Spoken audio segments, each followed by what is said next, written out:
What's up guys? Kumusta guys? What's up guys? Kumusta guys? Unsa man atong topic karon? Atong topic karon is about unsa man kay mohang gusto ipangutana sa kinabuhi. What's up? So, ang topic karon, salamat sa paglantaw. Ang topic karon, ang pangutana ganiha is kumusta si Jesus sa ato ang kinabuhi? So si Jesus mahibal-an nato diri sa John 3:16 diri sa MBB Bible. Akong basahon diri nga ana siya diri nga kay gigugma pag-ay sa Dios ang kalibutan ug tungod niini gihatag niya ang iyang bugtong anak aron ang tanan nga motuo kaniya dili malaglag kundi makabaton hinuon sa kinabuhing dayon. Amen. So ang role ni Jesus sa kalibutan mga kaigsuonan, gihatag niya iyang bugtong anak. So kinsa man to nga bugtong nga anak? Si Jesus.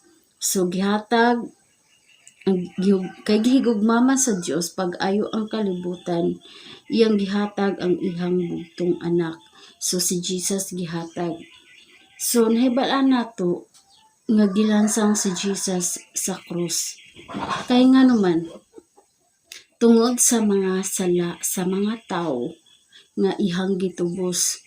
So unsa kaayo nato ka grateful nga mga tao nga nagpakatao si Jesus aron diri sa kalibutan dayon nagpalansang siya sa krus sa Kalbaryo tungod sa pagtubos sa atong mga sal-anan.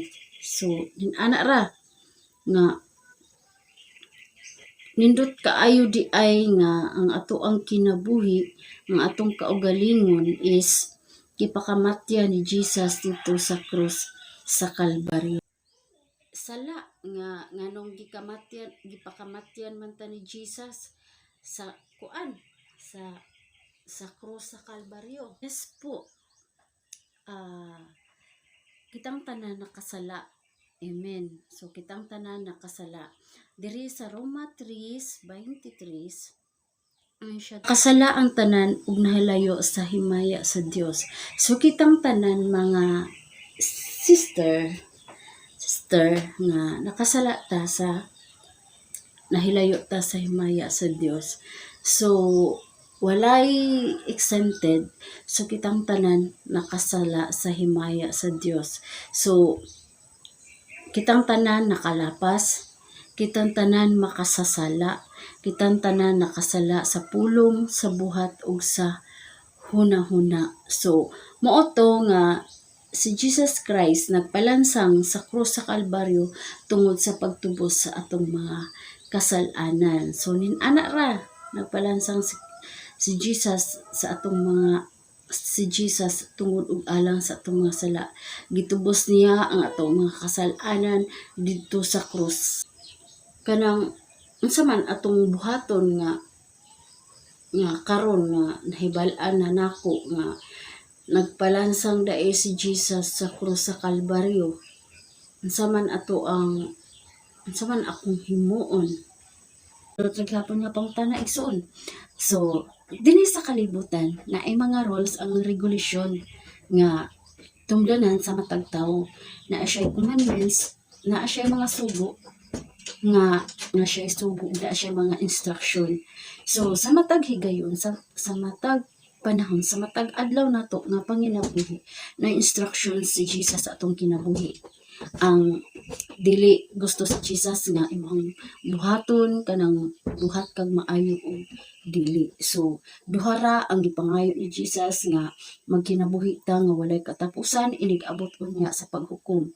So atong i-maintain karon mga igsuon nga magkinabuhi ta ba nga espirituhanon, kanang espirituhanon nga paglakaw sa kalibutan nga yes, kabalo ta sa matag usa ka nato. Naatoy mga sala, walay perfect nato.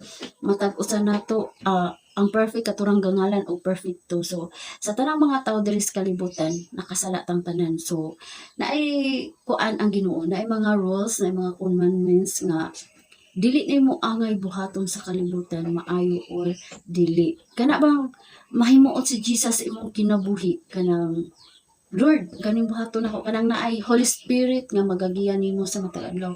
Mana ka nga pirmi ka mga permission ba sa Ginoo Lord. Kaning trabahoan nalipay ba kaani? Kani akong giistorya nga dili maayo sa akong igsuon, nalipay ba kaani? Lord, kaning nangyatak ko sa akong mga kaigsuunan, nalipay ba kaani? Lord, gani akong pagka hinawayon, nalipay ba kaani Lord? Kaning akong pagkalibakira, kani ako ang pagkamarites, nalipay ba kaani Lord? So imuhang ko anon ba, imuhang ko anon imong kaugalingon ko, nalipay ba si Jesus sa matag lihok nimo diri ning kalibutana. So ang imuhang sukli sa kamatayon Jesus Christ ito sa krus sa Kalbaryo pagbuhat og maayo. So inanaray ana siya nga magpasalamat ta sa atong buhi nga Dios sa matag higayon. Mga ita sa Ginoo og guidance, mga ita sa Ginoo kanang pamaagi nga sa ato ang bulahaton, mga ita sa Dios og giya sa matag adlaw nato mga buhat. So meaning kana bang dut-dut ta sa pakigrelasyon sa Ginoo. So meaning makigdut-dut sa matag higayon nga ang sa imong buhaton, mga ikabag ka ng consultation, kanang konsulta, kanang example bitaw no, kanang manag-uyab, oy manag-uyab, ganun sila ano kay uyab. So it takes, nagkaon na ba ka? Kanang, unsa imong gigama diha. So, nin ana po si Jesus ato ang kinabuhi. Sa matag higayon mga tag konsulta niya, Lord, kanang wangay baka sa akong gibuhat. Lord, tagai ko kanang imuhang kanang tagai ko vision nga angay ba ning buhaton. So, nin ana ra mangayo ka guide permi sa Ginoo. Nakigrelasyon ba ka sa atong buhi nga Dios? Nga sige kag konsulta siya, sige kag pangayo og iya sa iya. Hindi ba na sa ato ang kuan nga Lord, ang imong pagbuot may matuman, then hisayuta may mga sa langit. So, ato anang ginalitok permi. Ang pangutana, si Lord ba'y nagbuot yun nato? Dili mangunok. Usahay kita magbuot-buot sa atong kugalingon nga. Layo na kay sa plano sa Ginoo. Layo na kay sa kabubuton sa Ginoo. Kana bang kita ba'y magbuot-buot sa atong kugalingon kay sa pagkatinuod bitaw. Si Lord Jesus madunay tag-iya sa ato ang kinabuhi, di ba? Unsa ta niya kamahal, giunsa ta niya pagpangga, nagpakataw siya sa kalibutan aron sa pagtubo sa atong mga kasalanan. Nya wala tay utang na loob mga tawo no. Nin ana ra nga kita ra nagbuot sa atong kinabuhi, wala kami konsulta sa ato ang Ginoo. So nin ana ra ginaot ko nga naamon nakatunan karon nga video. So nindot kay ang pulong sa Ginoo no nga maghinaot ko nga unsa di pasalamat ko sa Ginoo nga unsa di ko niya ka love.